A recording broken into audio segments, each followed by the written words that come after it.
na at magtanim sa ating bakuran. Kung gusto mong matutunan, ikay aming tuturuan. Kaya tara na sumama ka, ating alamin, para masagan ang buhay, sabay nating abutin.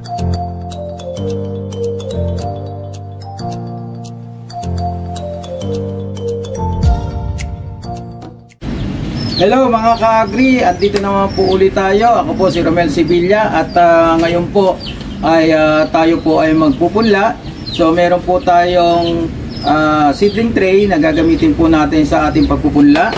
Meron din po tayong seeds. Ito po yung kangkong.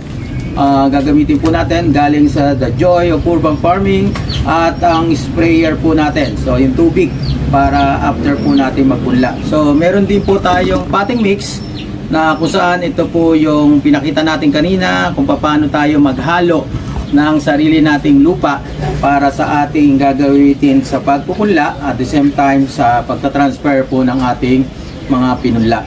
Okay, so itong seedling tray, ang gagawin lang po natin, lalagyan lang po natin ng lupa. Okay, so marami pong procedure na pwede po natin gawin.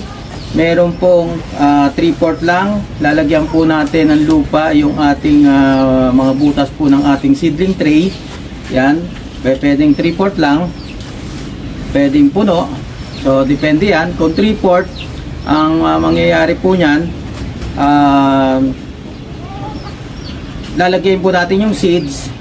Tapos pagkalagay ng seeds, i-spray yan, saka lalagyan uli ng lupa. So ito po naman po yung galing sa instruction. Kung magte-take po kayo ng NC2 ng Organic Agriculture Production, ito po yung procedure. So mas maganda, ito na rin po yung i-apply natin. So kung mapapansin nyo, nilagyan po natin ng lupa yung ating seedling tray. Ang susunod po natin gagawin is ipapatong lang po natin tong kaparehas nya na seedling tray na walang laman, at lalagyan lang po natin ng pressure yung ating itong nasa ibabaw ng seedling tray. Okay, para ang purpose po nito ay para magkaroon po ng butas yung ating seedling tray. So mapapansin nyo po, may butas na po siya. Okay, so yun po yung ina-apply. O kung magte-take po kayo ng Organic Agriculture Production, ito po yung procedure na dapat nyong ipakita o i-demo. Okay, so next po natin, maglalagay na po tayo ng ating seeds. Yan. So pwede po tayong maglagay ng dalawa, isa hanggang dalawa bawat butas, para just in case po na hindi tumubo yung ating tinanim na isa, o magkaroon po ng tinatawag na factory defect o ng paggawa, o yung ating seeds na binili ay may pagkakataon pang may pagkakataon na mayroon pang tumubo doon sa ating mga kinuha. Okay, so ito po siya. So dalawa-dalawa lang po yung nilalagay po natin hanggang sa maputo. So pagkatapos po nito, itatakpan lang po natin. Maaring takpan po natin ng pag nito ng ating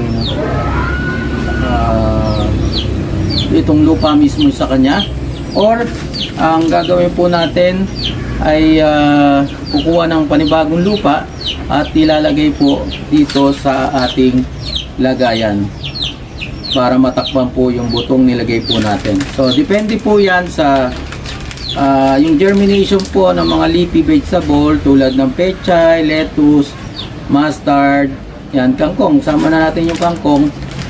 Nasa 3 to 5 days ang germination. So ibig sabihin, sa loob ng 3 to 5 days dapat mayroon ng uusbong, o mayroon na tayong makikitang tubo ng ating mga pinunla.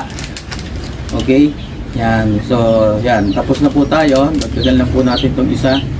Yan. So nalagyan na po natin yung sinasabi po natin kanina. Maaring hindi na tayo maglagay ng soil. So maaring takpan na lang po natin ng ganito. Okay, para matakpan po siya, or kuha tayo ng lupa, takpan natin sa ibabaw. So kung saan po kayo masaya, yun po yung gawin po natin.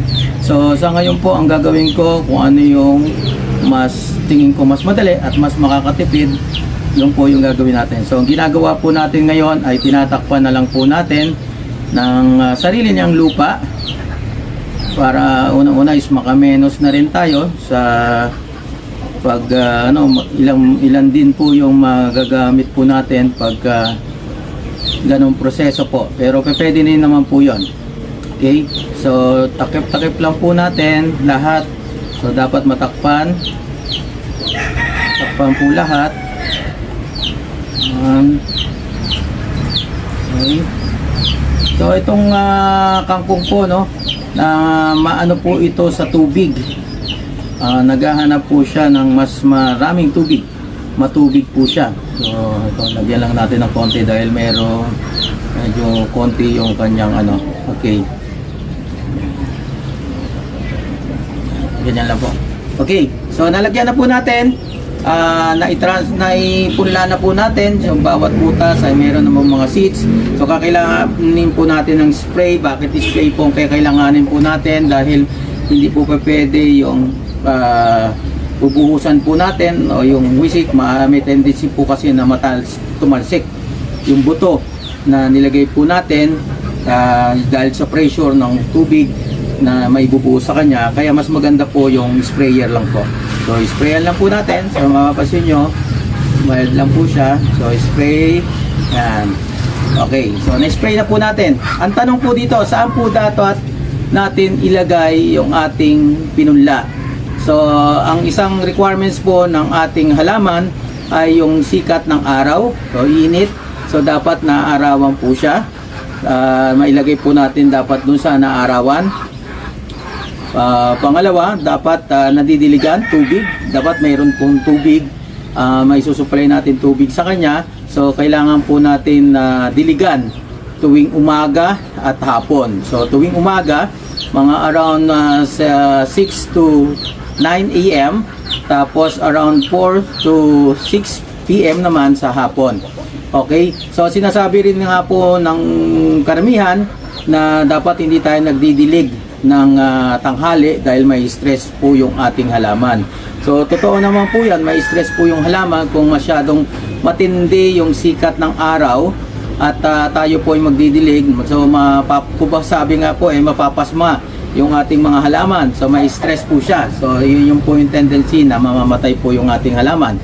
So depende po yan sa sitwasyon kung ang sa katanghaliang araw o sa tanghali ay hindi naman ganun kasikat yung tindi, yung sikat ng araw, makulimlim, hindi wala kang, kumbaga tanghali nga siya pero hindi siya kumbaga wala si haring araw, makulimlim nga. So pwede ka rin magdilig kung kinakailangan, kung nakita mo na yung ating halaman ay masyado ng dry o yung lupa masyado ng dry. So minsan kailangan obserbahan din po natin yung ating mga pananim, no?